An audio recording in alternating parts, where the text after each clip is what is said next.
انا بنت عندي 16 سنة وبحب واحد من حوالي سنة، والعلاقة اتطورت ما بيننا وحصل علاقة جنسية كاملة. هو بيوعدني بالجواز بعد ما نخلص دراسة، لكن انا مش حاسة بالراحة للي بيحصل ما بيننا وخايفة من اللي ممكن يحصل بعد كده. ايه رأيك؟ بدون تجريح.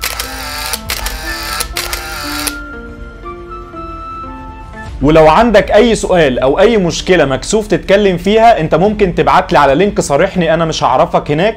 ولو سؤالك عادي انت ممكن تبعت على التيك توك او الانستجرام، وانا والغاليين هنرد عليك. بفكرك تعمل لايك وشير للفيديو دوت عشان لو في حد واقع في نفس المشكلة الفيديو يكون بيوصل له. وما تنساش تعمل متابعة للصفحة عشان ما يفوتكش كل جديد. طيب في البداية انا بحييك جدا لانك قررت تحكي في المشكلة اللي عندك، لان دي اول خطوة لحل المشكلة. وفكرة انك انت تكوني خايفة من اللي ممكن يحصل بعد كده دي في محلها جدا، لان انت دلوقتي اكيد حاسة بالذنب او حاسه بالاكتئاب او حاسه ان في حد مستغلك. طيب قبل ما اقولك تعملي ايه، في كام سؤال كده عايزك او عايز اي حد بيفكر ان هو يعمل تصرف زي ده يفكر فيه قبل ما يعمل التصرف دوت. فاستنى معايا لحظه وما تملش، لان فعلا الاسئله دي مهمه جدا وبيتوقف عليها حاجات كتيره قوي. انت مش ممكن تكوني حامل، طيب وقتها هتعملوا ايه؟ اهلك هيعملوا ايه لما يبان عليكي؟ يا ترى هتتجوزوا؟ يا ترى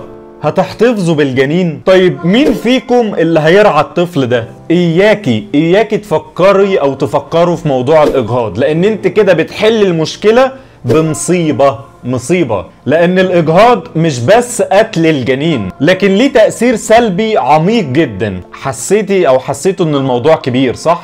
هو فعلا الموضوع كبير مش صغير. طيب بص يا غالية، اللي انا عايز اقوله بوضوح جدا، اي علاقة رومانسية بين اتنين لما مش بيكون في اتفاق على حدود في العلاقة ديت، وحدود واضحة وقوية، وطول ما هي في السر ومش في وقتها، انا شايف ان انت لسه صغيرة على الكلام ده. لازم نتوقع ان هي تروح لحدود مختلفة واكيد سلبية، مش بس عشان فكرة العلاقة وموضوع الحمل، لا ده الموضوع ابعد من كده بكتير. انت لسه المستقبل بين ايديكي وتقدري تبدأي من جديد. وزي ما قلت في الفيديو الاولاني ان طول ما احنا فينا النفس يبقى لسه معانا فرصة تانية للتوبة والتغيير. فاول حاجة انت محتاجة تعمليها، اعترفي قدام ربنا بخطيتك، وقرري من جواكي انك انت تعيش حياة الطهارة من جديد، وصدقي ان الروح القدس هيكون بيساعدك. تاني حاجة، لازم تقطع علاقتك بالشاب ده، لان صعب جدا يكون في صداقة ما بينكم من بعد العلاقة ولا اي حاجة تجمعكم. بصي انسيه تماما. تالت حاجة، اشجعك تشاركي مشكلتك